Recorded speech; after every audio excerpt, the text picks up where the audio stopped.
Today on this episode of the Brain Surgeon's Take, we will be discussing the 2025 college football season with ESPN college football analyst and former NFL quarterback E.J. Manuel. What teams are the favorites? What squads will be the sleepers? Who will win the Heisman? And what freshmen will have the biggest impact? These are just some of the questions we tackle. Much more on this podcast episode. Welcome back, everyone.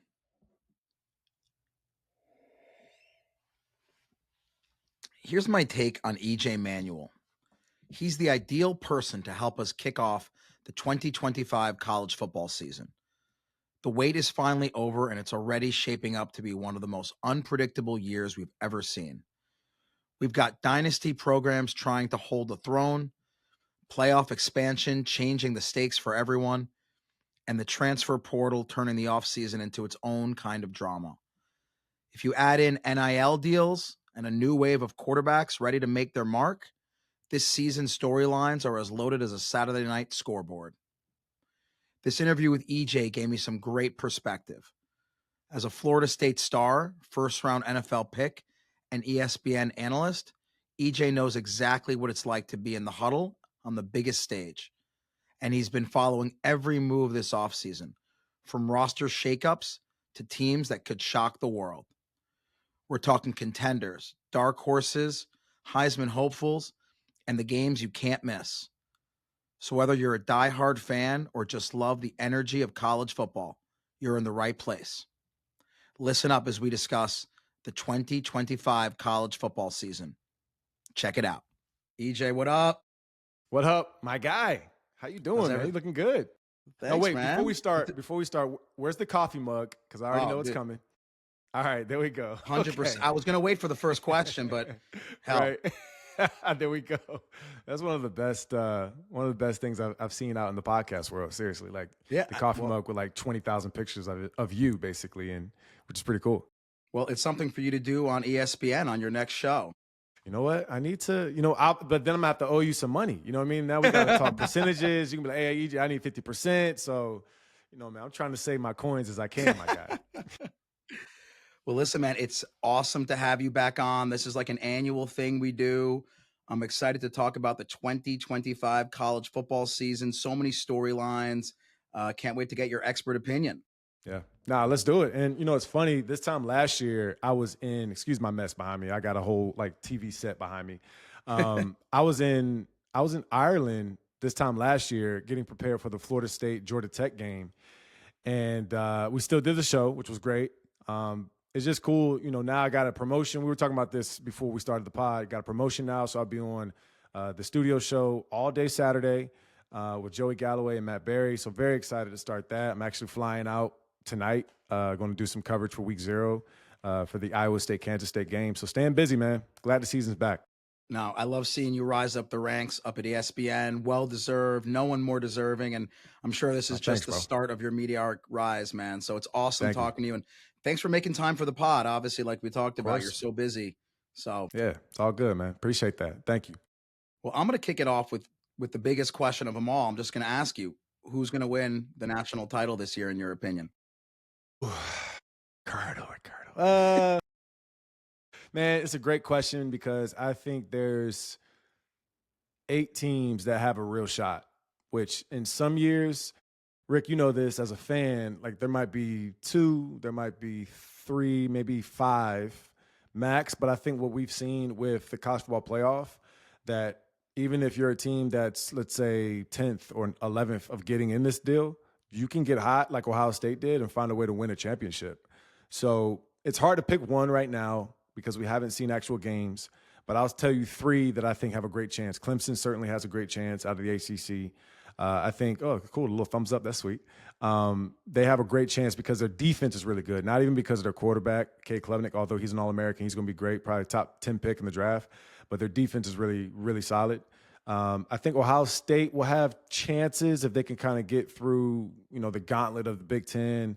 Penn State as well. They should have one of the best returning groups, all 22 on offense and defense. And then in the SEC, it's a gamble because they all kind of end up beating each other. Texas certainly has a great opportunity, but I'm not counting out South Carolina. I'm not counting out Georgia, like I mentioned, Bama, Florida, probably be really good. I think Miami has a shot. In fact, I think Miami has a team that can have championship caliber, at least to win the ACC and kind of rival Clemson. So it's quite a few teams, which is good. I think that's healthy for the sport. Yeah. Let's talk Texas and Archie Manning. Crazy hype around their number one rank and Archie Manning as the Heisman favorite. Are you buying in? So Arch, which is the grandson. Now, if you say Archie, yeah. Rick, I got you. I'm gonna get you right. Archie's the grandpa. He was good too. But I'm buying it because what we saw last year in a small sample size was Arch was poised, which is really important for a young quarterback. He's big. He's athletic. And look, man, he's been raised to do this thing since he was born. Like, if your uncles, imagine, Rick, you go to your uncle's house in the summertime and you're watching film of your Uncle Peyton and then your Uncle Eli, and you're hanging out with Marvin Harrison and you're hanging out with Victor Cruz and Plexico Burress. Like, Tom Coughlin's walking in. He's the head coach of the Giants. Like, the conversations that you're privy to at that age to learn the game, I think is so valuable.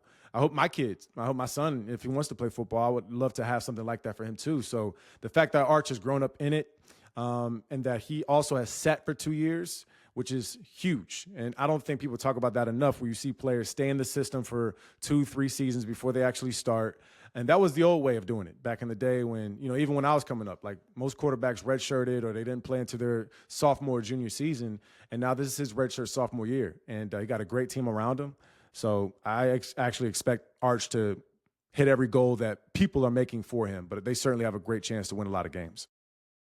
That's actually good to hear, because it is good to see Texas back. They had like a rough decade or so where they weren't really relevant, and now it looks like they're back. So it's great to see.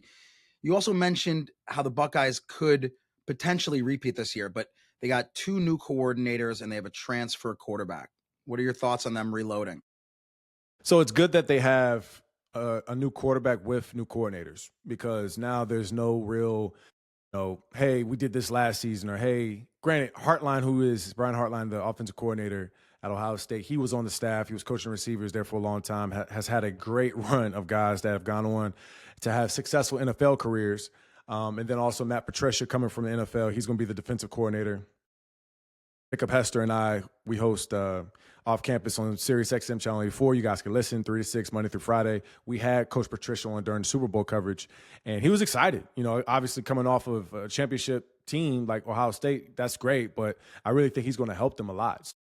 New quarterback, there's going to be some inexperience. There's going to be some bumps in the road. But again, similar to what I said about Texas with Arch, like, you have a great team around you. And at times early in the season, it's tough because they're both playing each other, so you want to see who's going to be the best, but ultimately you kind of rely on whoever can get comfortable the fastest, and if it's Julian Sayin, where he could find Jeremiah Smith and Carnell Tate and Brandon Ennis and get those guys going with some play action passes and then gain confidence to really start pushing the ball down the field, I think Ohio State has a great chance to win a lot of games and also to beat Texas at home. They're actually the favorite, which is crazy considering Texas is the number 1 team in the country, but I think they got a shot. And you mentioned Jeremiah Smith. How much of a freak is this dude? Man, I'm just sad he didn't go to Florida State, Rick. I'm sure you're probably sad he didn't go to Miami. For sure. He's a South Florida kid.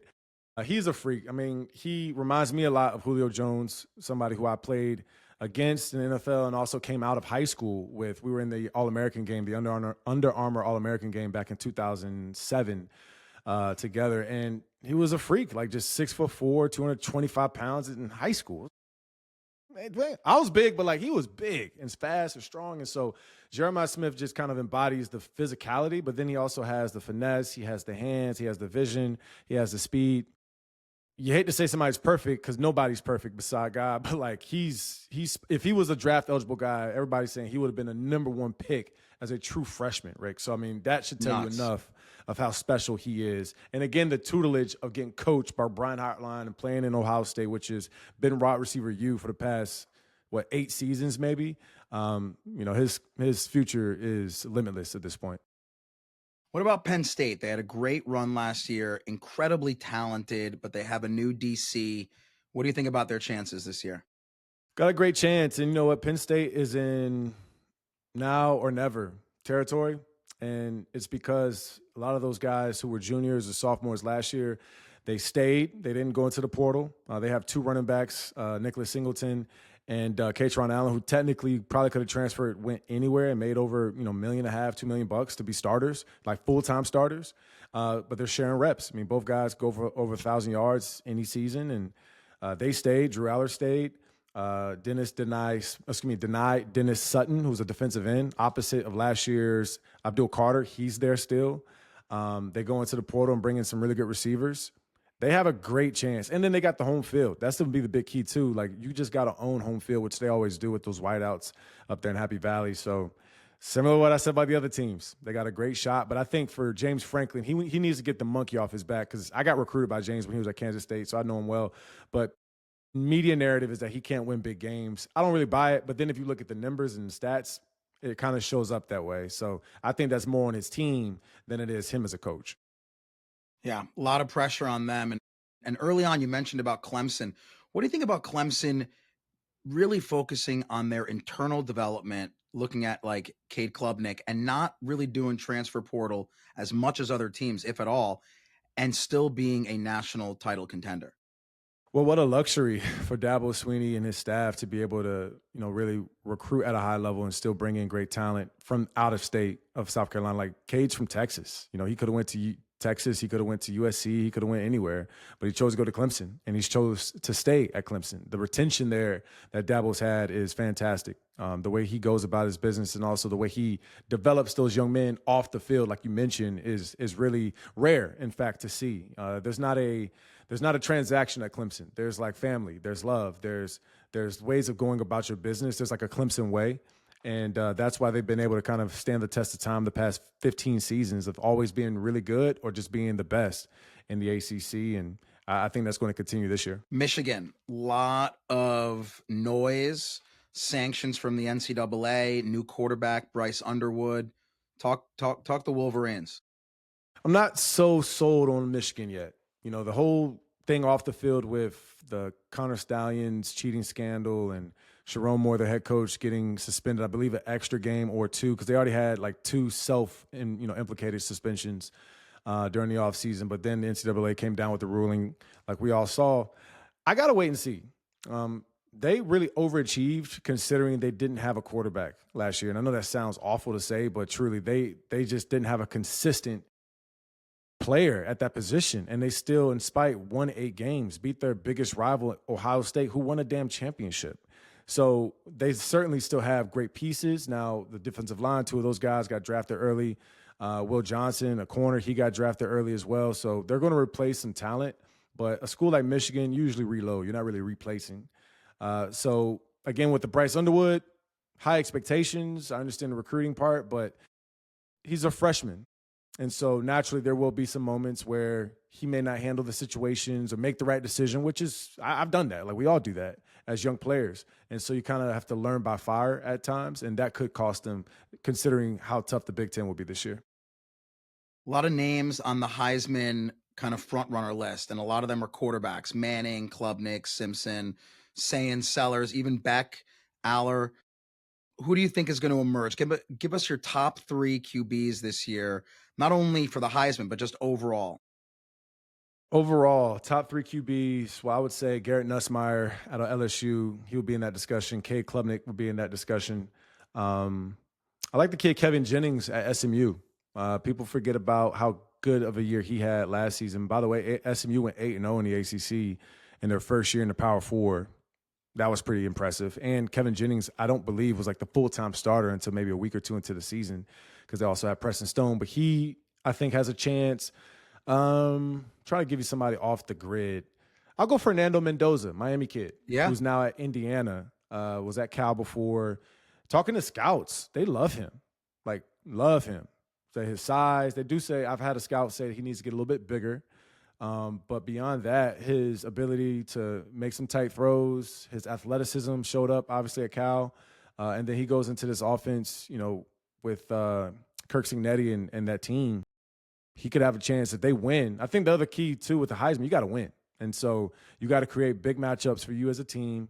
And then when you get those Heisman moments, you got to capture them and take advantage of them. And that's usually how you end up getting invited to New York. What about Carson Beck? Can he Can he do what Cam Ward did? He can. Yes. Big reason why is Shannon Dawson, the offensive coordinator. And look, Cam Ward is special here too. Like the DNA. Like we talk about brains, you're a brain surgeon here. His brain, dude, and the way he goes about his business was so impressive to me. Now, it was a multitude of things because, of course, hard work and all these things that we all have as athletes, but also I think the fact that he had really been at the bottom, like not recruited at all coming out of high school, having to go to Incarnate Word, having to go to Washington State, finding a home at Miami, maybe almost going to the draft, but he goes to Miami. And from what I saw and what I heard, he just grabbed the bull by the horns. He grabbed that program. He said, look, this is who we are going to be. This is who I am. Y'all need to catch up to me. And I don't know if Carson Beck necessarily has to do that as far as that type of bravado, because maybe that's not his personality. But I do feel like with that style of offense and what Shannon Dawson, their coordinator, showed is like, hey, I'm going to give you the keys to the car. As long as you show you can handle it and you make me right on some other areas where maybe I give you a bad call and you get us into the right call, which I think Carson Beck can do, then you might see him have an explosive type of season like Cam Ward. And I hope Carson keeps all the receipts because I've always been supportive of him. Not to say, oh, hey, but like truly, like people were bashing him last year. And I'm like, well, guys, one, he doesn't have a great offensive line at Georgia. Two, he was hurt because he didn't have a great offensive line. And three, if you even watch his tape, sometimes there weren't built-in hots or checkdowns, which was odd. Like he didn't really have places to go with the ball quickly. And I think Shannon Dawson will fix some of those things that maybe he didn't necessarily have supportive-wise at Georgia. There were some people who thought he'd be the number one pick in the draft at this point last year. A year ago, absolutely. A year ago, like, he was one of the favorites to be the first pick in the draft. And he could end up in New York, too. He was another player that I could say ends up maybe in New York. But that's the thing. He's not like he got bad. It's just sometimes the fit, the situation wasn't what it was. And also the receivers weren't awesome at Georgia last year.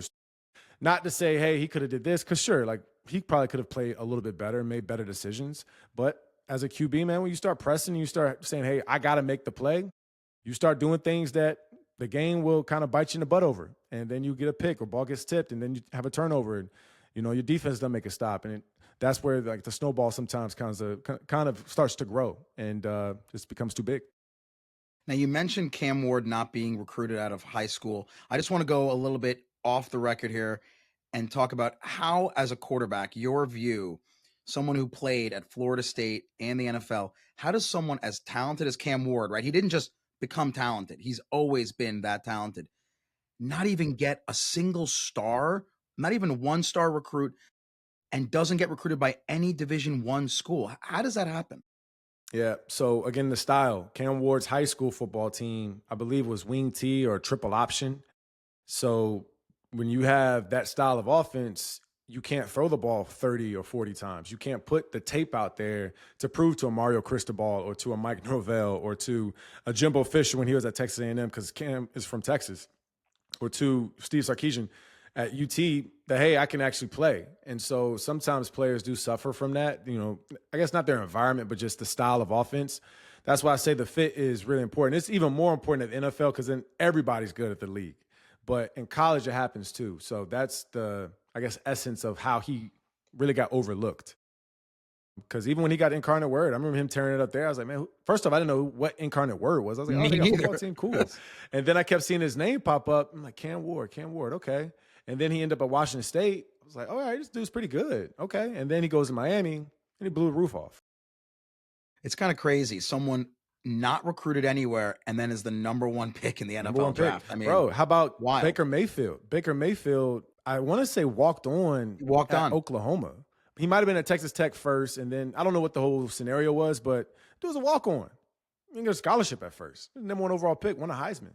Like, yeah, that's a yeah. So no, it's pretty crazy. It happens more times than we think it does, actually. Yeah.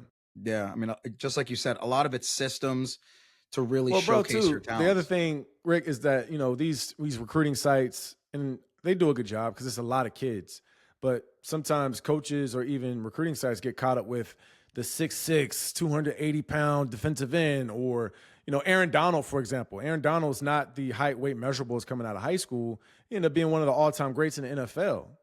And he went to Pitt. And it's still big-time football, but he didn't go to Oklahoma. He didn't go to Miami. He didn't go to Florida State. You know, so Sometimes guys fall through the cracks. I'll give you another quick example. Khalil Mack, he went to the University of Buffalo. Khalil's from like the Tampa area in Florida. So when we got together, when I played with him in Oakland, we were sitting in the locker room. I was like, bro, how'd you end up at Buffalo?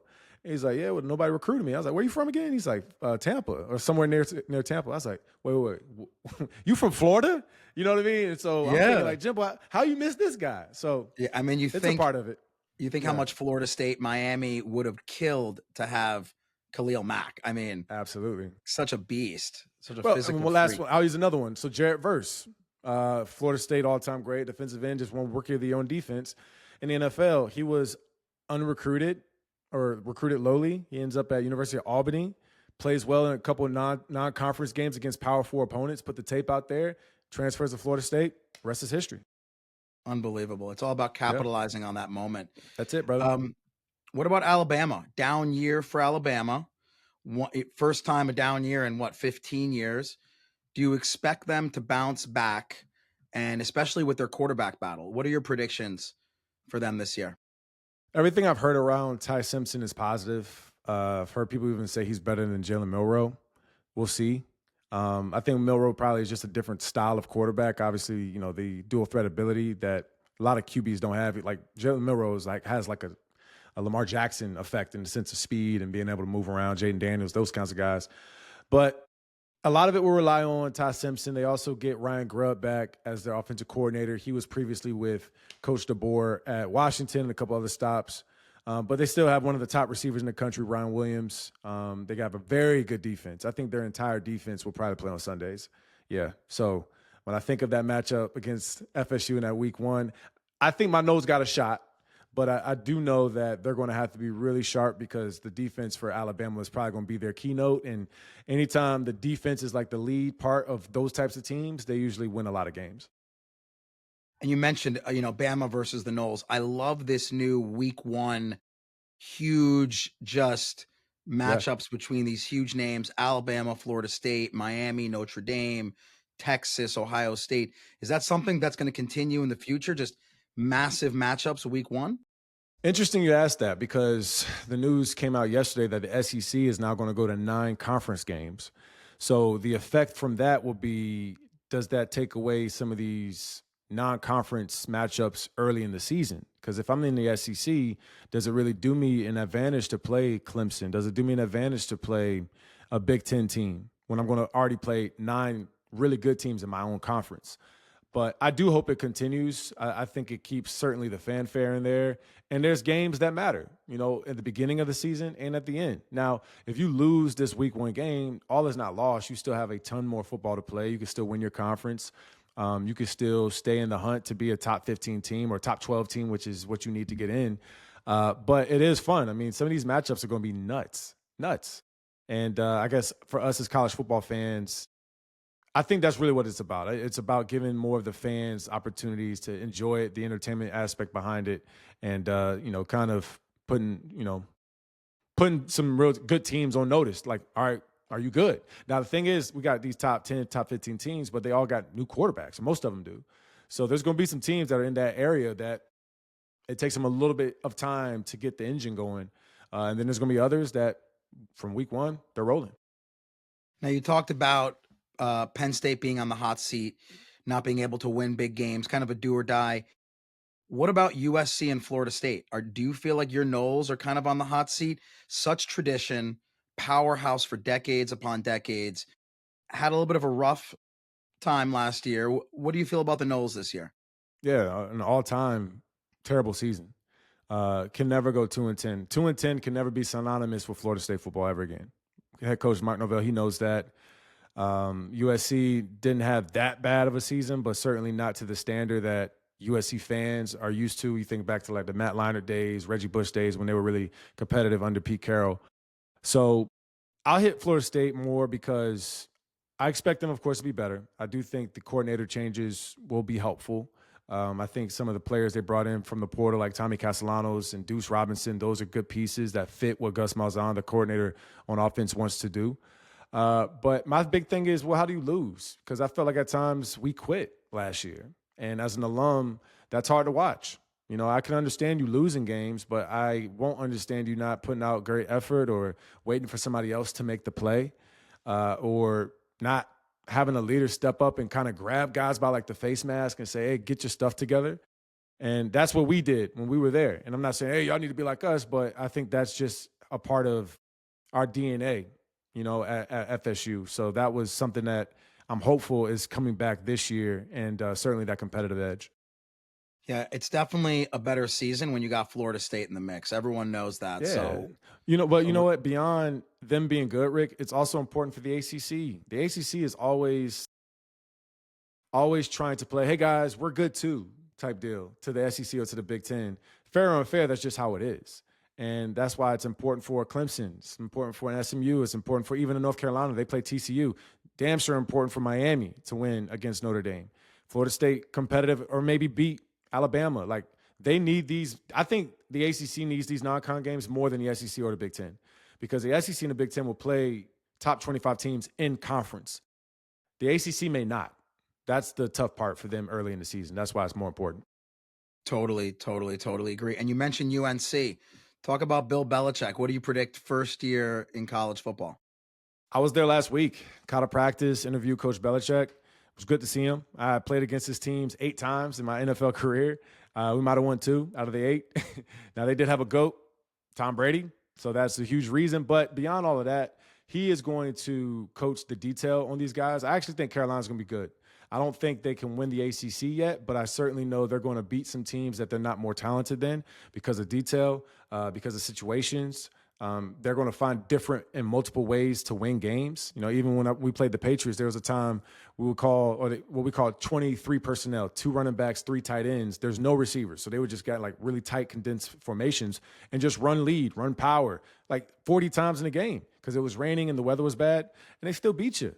And the way of doing that is you run the football, you waste clock. Now on offense, we're pressurized because we got to score. If we don't score, they get the ball back, and then they waste another 8 minutes. So they condense the game. It's a different way of winning. And so I think that's what Bill Belichick will bring to Carolina. I actually am excited to see him against TCU. And they got good players. They got 70 new players. In today's age with the portal and high school recruiting, you can flip your roster pretty quickly. Now, some of those guys may bust and not play well, but for the most part, he's going to coach them and at least give them a chance to be successful. What about conference realignment? How's that going to change the playoff landscape? Well, we didn't have a ton of realignment this year. Last year was really where we saw the biggest realignment. So I don't know if it'll really affect it this season. I mean, you see teams like Arizona State move to the Big 12. They won the Big 12 last year. See SMU move up to the ACC, play for ACC championship, made the CFP. You see Oregon join the Big 10 last year, won the Big 10. It's kind of interesting. You know, Texas was right there in it to almost win the SEC, first year in the SEC. I think it's good. It's unfortunate to see some of our traditional conferences dissolve like it did overnight, but I think it's a good thing, and I think it also helps these conferences cover more of the map. Think about Oregon's recruiting footprint now. Like, everybody thinks Oregon's cool anyways because of the Nike and the colors. I'm a kid from Virginia. Now, I got recruited by Oregon. Chip Kelly was the offensive coordinator. Mike Bellotti was the head coach, but it was too far. But if I had a chance to go watch Oregon play in a Big Ten matchup at Maryland, I can make that game. Or if they're playing against Ohio State, my mom and dad, we can drive to that game from Virginia. So I think also the recruiting changes where kids really can go all across the country now because of the realignment is helpful too. Colorado, a lot of changes, no Shador, no Travis Hunter. What do you think Colorado does this year? Are they still a showpiece? Are they still prime time? Oh, yeah. Well, look, their head coach, they're still prime time. Now, they won't have on paper the Travis Hunter. Nobody may have a Travis Hunter, like a true like receiver and corner that's really good on both. And Shedeur Sanders will certainly, they'll miss him, but they have 2 good quarterbacks, 2 good options. They got a young quarterback in Julian Lewis, and then an older quarterback in Caden Salters. So they have a tough decision to make. They have a big game. I think they play Georgia Tech actually in week 1. So that's going to be a huge matchup for them. But I think they'll be good. I don't know if they'll be in the tops of the Big 12. I have to wait and see because they did have real star power on those teams. And they had other pieces too. A couple other guys that got drafted as receivers from that unit as well. But I would expect the fact that Deion's their head coach, they're still going to be really good. A rumor that I heard last year, and I kind of want your opinion on this. Let's say Florida State slips again. Can Dion become the head coach of Florida State? Come back home. It's a great question. I don't know. I'm pretty close with the athletic director there. I don't know if there's a real slip in this season. I think it depends how much of a slip. Like if it's another 2-10, I don't know. And I'm good friends with Coach Novell too, so I don't know though. I mean, maybe. From what I've heard, I don't get too deep into the weeds with these types of things because I don't want to be biased when I'm talking. But from friends of mine who are huge Noel fans, they were like, Dion this, Dion that, and he burned bridges. I don't know. So truly, I'm sure if the situation opened up, yeah, I would like it, but I'm not calling for it. I put it that way.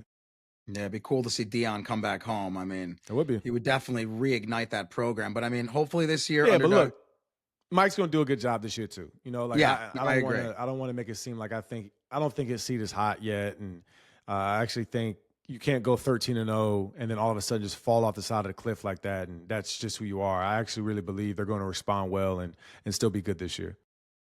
One of the dark horses that people are talking about, Temple in the ACC. Kind of crazy, right? You never think of Temple in football, but people are saying that they could be a dark horse. What are your thoughts? Dark horse to join the ACC? I had not heard that. Well, I mean, I just heard that their team is good and they might make some noise in the ACC. I mean, aren't they? I mean, I think Temple's in the ACC. Nah. Temple's not in the ACC. What are they in? Are they in the? What are they in? Big East? Temple's probably not in the Big East. Temple might be in the American Conference, maybe. They're not in the ACC though. It might be the AAC that you might have saw. Sorry, dude, AAC. I'm off by a letter, dude. I'm off by a letter. That's my bad. You're good. Hey, look, man. Don't feel bad. You're a brain surgeon, okay? Like, we need you to stay focused on those things, not football. Yeah, it's the difference between A and C. It's things like this that just really trip me up, man. They trip me up. They're in the American Athletic Conference, so they're not in the ACC. Yeah, but you think they'll be decent this year or no? I have no idea. I couldn't tell you right now. Haven't really taken a lot of focus. I know they play Oklahoma, so they get them in Philly. That'll be an interesting game, but I don't know yet. What about SMU? They played awesome last year, and they made the playoffs. What do you think about them this year? Well, the big question is, how do they replace a lot of the receivers? Again, I mentioned Kevin Jennings, excellent year last year. Can throw it, can run it, tough. I think he got his feet wet and got a lot of really good reps. Again, SMU was 8-0 in the ACC. Repeat that, 8-0. Undefeated in regular season play in the conference. It's awesome. Got a lot of love for Rhett Lashley. I'm sure the Canes probably miss him. He's done a hell of a job there in Dallas.